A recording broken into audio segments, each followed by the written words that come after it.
ସେଇଟା କଣ ପାଇଁ ହେଇଛି ଗୋଟେ ଦିନ ଧର ବହୁ ଯାଉଥିଲା ବାତ୍ୟା ଆମର ବରଣ ପଡିଲା ଆଜ୍ଞା ପୁରୀ ପୁରୀ ପୁରୀ ଡକ୍ଟର ତାଙ୍କ ପାଖକୁ ଗଲି ଆଜ୍ଞା ଏମିତି ଏମିତି ବର୍ତ୍ତମାନ ସାଇକେଲ ପେଲିକିରି ଆଉଛନ୍ତି ପବନଟା ଏମିତି ଆକର୍ଷଣର ମାଡ଼ କଲା ଯେ ଗୋଟା ଗୋଟା ଫଳ ପଡେ ପଳେଇଲେ ଯେତେବେଳେ ସେଇଠୁ କହିଲି ଆଜ୍ଞା କଣ ୟା ପାଇଁ ଉପାୟ ଅଛି ନାଇଁ ନାଇଁ ନାଇଁ ୟା ପାଇଁ ଗୋଟେ ଉପାୟ କଣ ଗୋଟା ଫୁଟ ମେଲା ରହିବ ଆଉ ଗୋଟା ଫୁଟ ପବନ ଏପଟେ ପଶୁଥାଏ ସେପଟେ ନିଷ୍କାସ ଖସିବ ଆପଣ ପାଦ ଧୁଇ ଆଣିଛନ୍ତି ମୁଁ କଟିଂ ଜାତୀୟ କହିଲେ ମୋର ତ ମିଥୁନ କଟିଂ ଆଉ ଆଗରୁ ଜାଣିଛ ଆଉ ମିଥୁନ କଟିଂ ବହୁତ ପୁରୁଣା କଟିଂ ଆଚ୍ଛା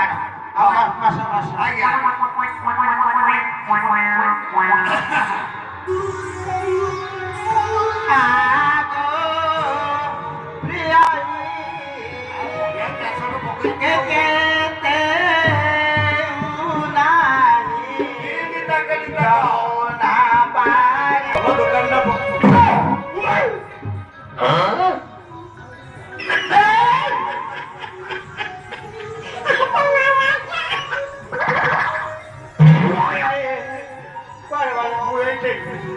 भाई कुआड जाऊछ कहकी जा कथा अच्छा ये जो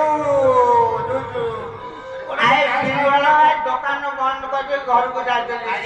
500 पाउडर मारिकी विमल कन्ना रखी विमल कन्ना आज्ञा এটা কালি আমি ওড়িশার ন মিলা আজ্ঞা মু এটু জাপান রু আনଥିଲି এইটা जो আজ্ঞা কমে রখছନ୍ତି এইটা যেতেବେଳେ চক চক চক চক চক চক ହେଇକି କତୁରୀ କାଟିବ ଯେତେ ଟୁକୁରା ବାଳ ଆଜ୍ଞା ସବୁତକ ବାଜିଲା ମାନେ ଗଳିବ ସେଇପଟେ ଗଳିବ ସେଥିପାଇଁ ଆଗ ପଟେ ଆଜ୍ଞା ଆଜ୍ଞା ଆଜ୍ଞା କୋଉ ଗଲି ମୋର ମିଥୁନ ଗଲି ଆଜ୍ଞା କଟୁନ କିଛି କାଟିଲେ ଦେଖିକି ଟିକେ ମାରିବ ଜଲ୍ଦି ସେପଟେ 12ଟା ଗୋଟାଏ ହେଲାଣି ବରଯାତ୍ରୀ ବହୁ ଅପେକ୍ଷା କରୁଛନ୍ତି କଣ ହେଲା କଣ ନାହିଁ ସେ କଥାରେ ଆଉ କିଏ ମୁଣ୍ଡ ପୁରଉଛି ଏଠି ତ ମୁଁ ଗୋଟେ ଆଜ୍ଞା ଏଇଟା କଣ ନୂଆ ନୂଆ ଜିନିଷ ଏଠି ରଖିଛ ଚାଇନା ସିଷ୍ଟମ ହଁ ଚାଇନା ସିଷ୍ଟମ